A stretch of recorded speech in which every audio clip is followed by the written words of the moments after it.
Entering into the Spirit of It. An essay by Judge Thomas Troward. Excerpted from the Hidden Power collection of his essays. Entering into the Spirit of It. What a common expression.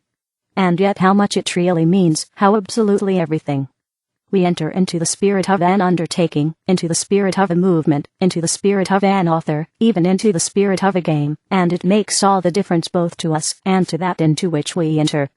A game without any spirit is a poor affair, and association, in which there is no spirit, falls to pieces, and a spiritless undertaking is sure to be a failure. On the other hand, the book which is meaningless to the unsympathizing reader is full of life and suggestion to the one who enters into the spirit of the writer. The man who enters into the spirit of the music finds a spring of refreshment in some fine recital which is entirely missed by the cold critic, who comes only to judge according to the standard of a rigid rule, and so on in every case that we can think of. If we do not enter the spirit of a thing, it has no invigorating effect upon us, and we regard it as dull, insipid and worthless. This is our everyday experience, and these are the words in which we express it.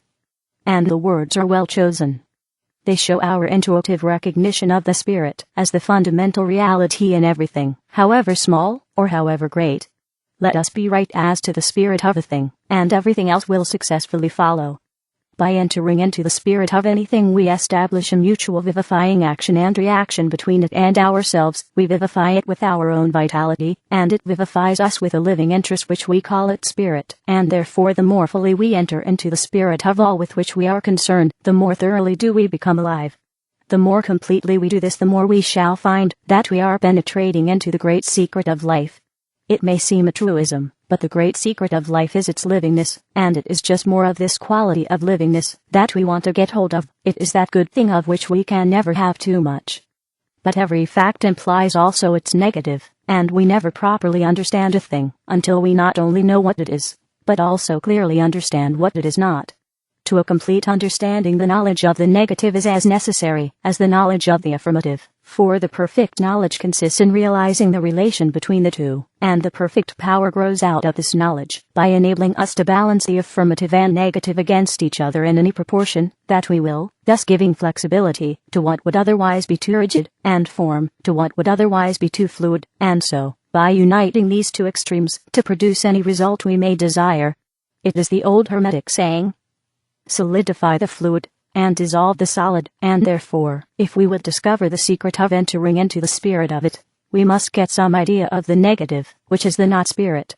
In various ages this negative phase has been expressed in different forms of words suitable to the spirit of the time, and so, clothing this idea in the attire of the present day, I will sum up the opposite of spirit in the word mechanism. Before all things, this is a mechanical age, and it is astonishing how great a part of what we call our social advance has its root in the mechanical arts. Reduce the mechanical arts to what they were in the days of the Plantagenets, and the greater part of our boasted civilization would recede through the centuries along with them. We may not be conscious of all this, but the mechanical tendency of the age has a firm grip upon society at large.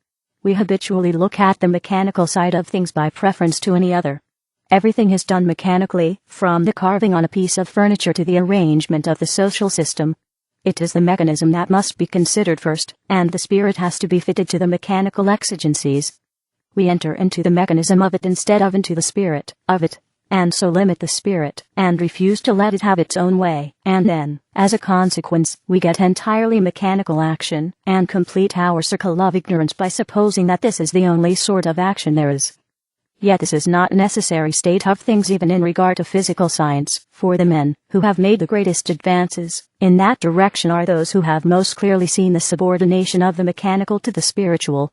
The man who can recognize a natural law only as it operates through certain forms of mechanism with which he is familiar will never rise to the construction of the higher forms of mechanism which might be built up upon that law, for he fails to see that it is the law which determines the mechanism, and not vice versa.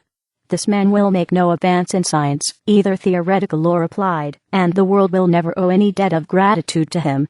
But the man who recognizes that the mechanism for the application of any principle grows out of the true apprehension of the principle studies the principle first, knowing that when that is properly grasped it will necessarily suggest all that is wanted for bringing it into practical use. And if this is true in regard to so-called physical science, it is a fortiori true as regards the science of spirit. There is a mechanical attitude of mind which judges everything by the limitations of past experiences, allowing nothing for the fact that those experiences were for the most part the results of our ignorance of spiritual law. But if we realize the true law of being, we shall rise above these mechanical conceptions. We shall not deny the reality of the body, or of the physical world as facts, knowing that they also are spirit, but we shall learn to deny their power as causes. We shall learn to distinguish between the causa causta and the causa causans, the secondary or apparent physical cause, and the primary or spiritual cause, without which the secondary cause could not exist, and so we shall get a new standpoint of clear knowledge and certain power by stepping over the threshold of the mechanical and entering into the spirit of it. What we have to do is to maintain our even balance between the two extremes, denying neither spirit nor the mechanism which is its form, and through which it works. The one is as necessary to a perfect whole as the other, for there must be an outside as well as an inside, only we must remember that the creative principle is always inside, and that the outside only exhibits what the inside creates.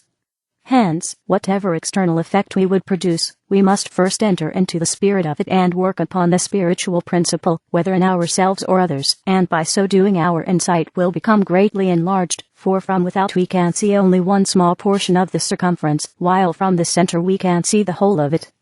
If we fully grasp the truth that spirit is creator, we can dispense with painful investigations into the mechanical side of all our problems.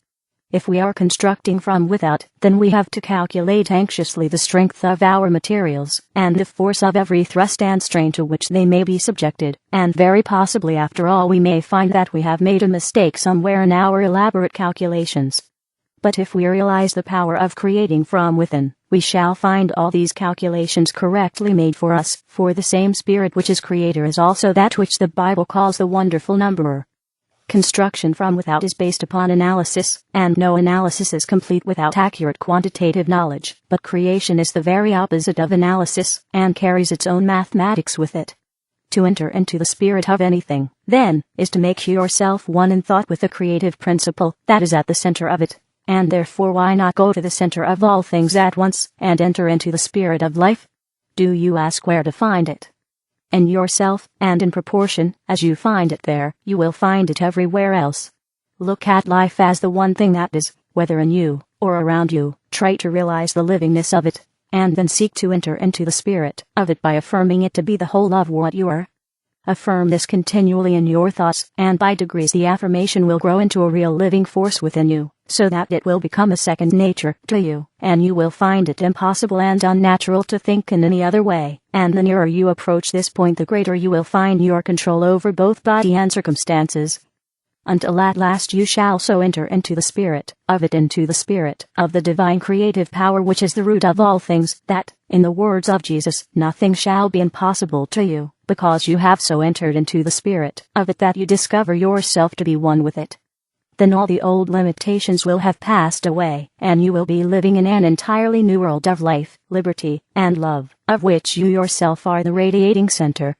You will realize the truth that your thought is a limitless creative power, and that you yourself are behind your thought, controlling and directing it with knowledge, for any purpose which love motives and wisdom plans. Thus you will cease from your labors, your struggles, and anxieties, and enter into that new order where perfect trust is one with ceaseless activity. Thank you for listening. This was brought to you by Dr. Robert C. Restell and his successful Go Thunk Yourself book series. Now available on Amazon and Lulu.com. Get your copies today. GoThunkYourself.com.